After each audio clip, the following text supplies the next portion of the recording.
Johnston. Thank you, Madam Speaker.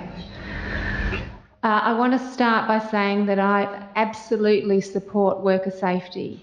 I believe frontline workers and all workers, including unpaid workers, have the right to be safe at work and protected from physical and mental harm. Like every person in this chamber, I believe that all Territorians have the right to be safe. We've heard many detailed stories in this chamber about harm being done to people at work, and I could also share many of those stories. I don't think we need to hear any more of them there. We all know what's happening to people.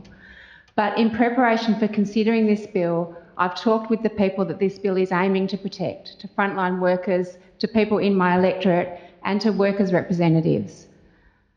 I'm no stranger to working with victims of crime, and I state again that I believe that everyone has the right to be safe and to safety and to be protected in their workplace.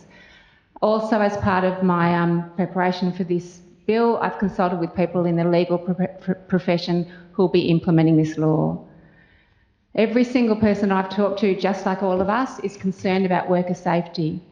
And every single person I talked to could not see how this bill is going to work actually to make workers safer. Across the board, people were clear that workers need protection, and across the board, people were clear that mandatory sentencing will not achieve this.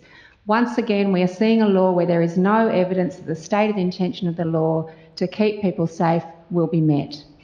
I've used all the time available to me since this bill was given to us to pass on urgency, to understand its detail, to what I will be voting for if I support it. Despite this consultation and despite a briefing from the department, I still remain unclear about the detail of this bill. My understanding of it is that the amendment at Clause 7 for mandatory imprisonment of 3 months for spitting only applies to police and emergency workers, not all frontline workers. And this seems to be in contradiction to what the CLP has said on this floor. I'm not able to vote for a bill when the details of it remain unclear. It's also interesting to me that the CLP, who are talking very strongly about supporting workers and workers' rights, have not consulted with any of the unions representing these frontline workers, have not talked to the firefighters union, have not talked to the paramedics union, have not talked to the corrections union, have not talked to the nurses union. Workers, the CLP also tell me that they're concerned about victims, and people also raised with me that if the CLP were really concerned about victims, they would address the fact that victims of crime at work are not covered, that workers who are injured at work are not covered by victims of crime. Victims of crime compensation, sorry. We heard the member of Blame talk about the reason that this bill will work is because it will create a deterrent. We know that mandatory sentencing does not work to reduce crime because there is no evidence that it creates a deterrent. I agree with my friend from Fong Lim, who's committed to evidence-based research. I've not been able to find one piece of research or one piece of evidence in the hundreds of pieces of research that have been done that show that mandatory sentencing does provide a deterrent. Just here, I've got 82 pieces of evidence which I'm happy to share with anyone who's interested that say very clearly that mandatory sentencing does not provide a deterrent. I quote Justice Mildren in the NT Law Reform Committee final report on mandatory sentencing, who said the premise of those who argue in favour of mandatory sentencing is that it acts as a deterrent, and there is no evidence whatsoever to support this premise.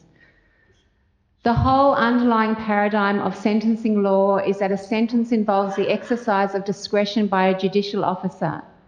That's what they're trained for and that's what they're paid for. And we heard Minister Edgington speak yesterday about how important judicial independence and discretion was. He said, "It is clear to me that the court already has discretion when it comes to determining whether a conviction should be made.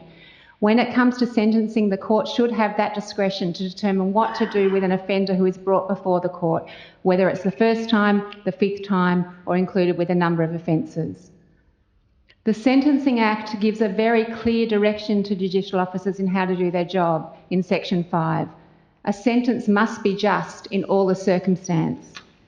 Mandatory sentencing is the very antithesis of just sentencing. When a sentence is prescribed by law and a judge has no discretion, it undermines the integrity of the whole criminal justice system. Judges cannot do their job of ensuring a sentence is just in all the circumstances. It corrupts the system and effectively takes away the discretion of a judge as to what sentence is most appropriate in all of the circumstances. Mandatory jail terms generally serve to increase the prison population because courts are forced to jail people where otherwise they may have imposed a punishment in the community. We know our jails, warehouses and remand centres in the Northern Territory are over capacity, and this kind of policy will only increase this problem. The failure of mandatory sentencing to achieve its stated aims also comes at significant cost to public money. By their very nature, these policies divert more people into the prison system and for lengthier periods of time. The result is greater cost. By personality, by experience, by practice, I'm a person who believes in working with others, and this is what I've learned works. I've also learned that we don't need to set everything up as either or. We can look after vulnerable people and make sure that people are safe. We can preserve the fundamental elements of our justice system and protect the safety of workers. Setting these things up as mutually exclusive fails all of us. I feel like a broken record in saying in this chamber again and again that to make good law we need time, we need evidence and we need wisdom. But once again, I can't support a law which undermines our justice system and at the same time will not make any of us safer. I will not be supporting this bill today. Thank you, Madam Speaker.